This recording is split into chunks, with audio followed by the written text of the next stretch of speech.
माता रुक्मिणी जी ने एक संतान को जन्म दिया जिसका नाम है प्रद्युम्न। भगवान के मित्र बहुत हैं लेकिन शत्रुओं की भी कोई कमी नहीं है।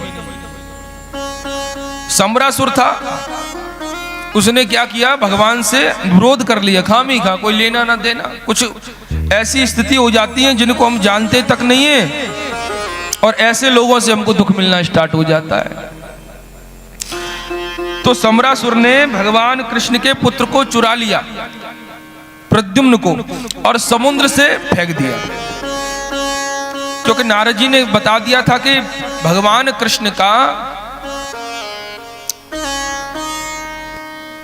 जो संतान है, जो पुत्र है, उसी के हाथों तुम्हारा वध होगा। अब इसने सोचा कि मैं संतान होने ही नहीं दूंगा, पहले ही खत्म कर डालूंगा। तो प्रद्युम्न को फेंक दिया समुद्र में।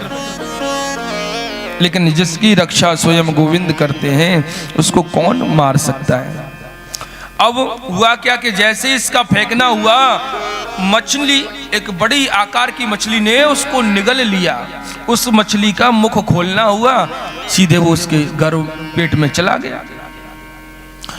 और तभी वो एक मछुआरे ने अपने जाल में फंसा ली।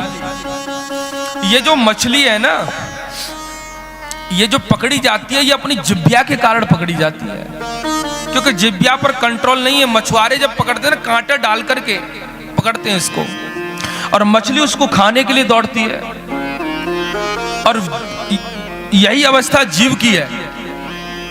हमारे अंदर जो दुर्गुण प्रकट होते हैं, ये इच्छाओं के द्वारा होते हैं, हमारे मुख के द्वारा, हमारे कान के द्वारा, हमारे आंख के द्वारा। ये द्वार हैं इन अवगुणों को प्रवेश करने के,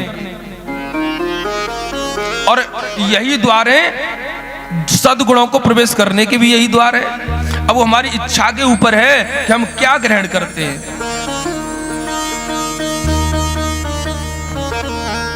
तो मछली ने प्रद्युम्न को अपने पेट में ले लिया। तभी उसको मछुआरे ने पकड़ लिया, और ऐसा संयोग हुआ कि वो मछली सम्रासुर के यहां पर ही भेजी गई। वो मछुआरा वहीं का था, और सम्रासुर के यहां पर काम करती है विद्यावती।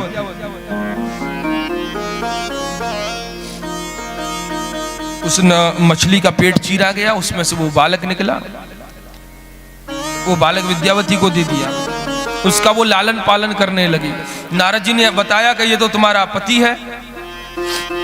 पति कैसे?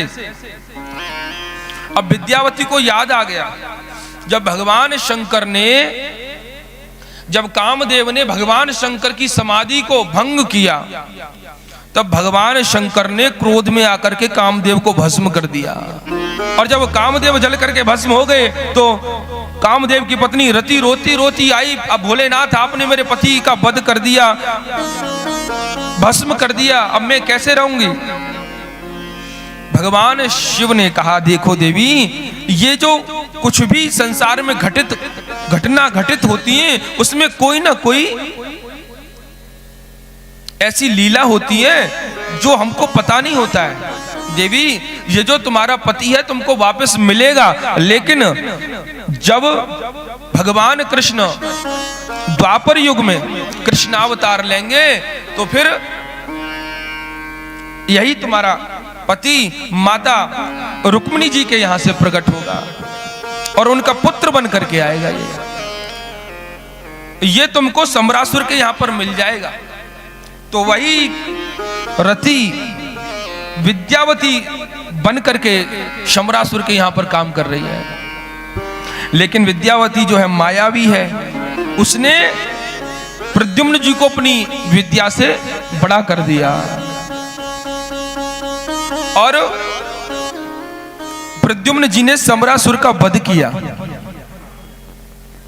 और विद्यावती को लेकर के आ गए द्वारकापुरी। भगवान कृष्ण को प्रणाम किया, माता रुक्मिणी को प्रणाम किया।